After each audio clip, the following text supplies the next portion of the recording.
Bonjour à tous, aujourd'hui nous allons parler des écrans. Quel âge as-tu? Entre 5 et 11 ans? Est-ce que tu fumes? Est-ce que tu bois de l'alcool? Ça te choque que je te pose cette question? Ça te fait sourire?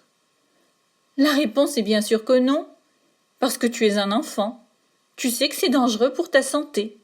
Tes parents aussi le savent et te l'interdisent. Et pour les jeux vidéo?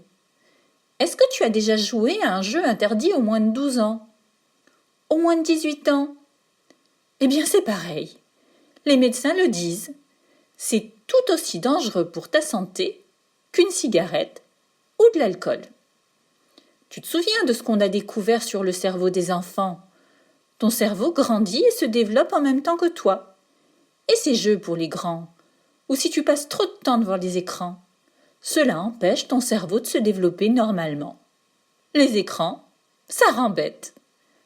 Les écrans sont des capteurs d'attention. Télé, ordinateur, tablette, s'ils sont allumés dans une pièce, tu ne peux pas t'empêcher de les regarder. C'est plus fort que toi. Tu es hypnotisé. Tu sais, comme Mowgli par le serpent dans le livre de la jungle. Du coup, tu ne peux plus être attentif et apprendre en classe, par exemple. Tu bouges tout le temps, tu fais tomber tes crayons. Alors, la règle numéro 1, c'est pas d'écran le matin.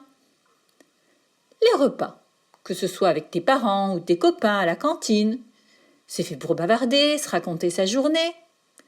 La télé pendant le repas, ça empêche de se parler. C'est une occasion manquée d'apprendre de nouveaux mots, de comprendre les autres, de leur poser des questions. Et puis, il y a des images qui peuvent faire peur, pendant le journal télévisé par exemple. Alors, la règle numéro 2, c'est pas d'écran pendant les repas. Ce qui est cool quand on regarde un film ou qu'on joue à un jeu vidéo, c'est de pouvoir en parler avec les autres. Alors c'est beaucoup mieux si ça se passe dans le salon, où tu peux jouer avec tes copains ou regarder un programme en famille.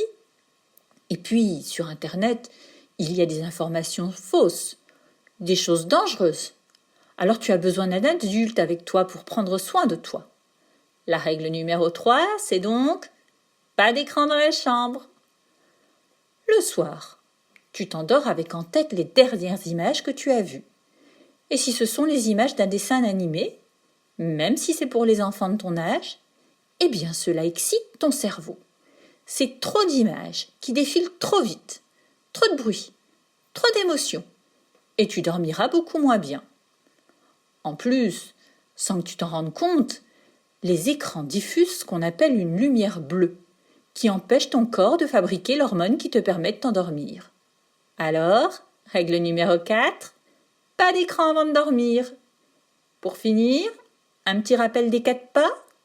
Les écrans, c'est pas le matin, pas pendant les repas, pas dans la chambre, pas avant de te coucher.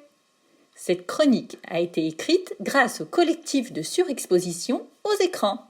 Défi du jour, défi danse. Tu mets une chanson et tu danses pendant toute sa durée.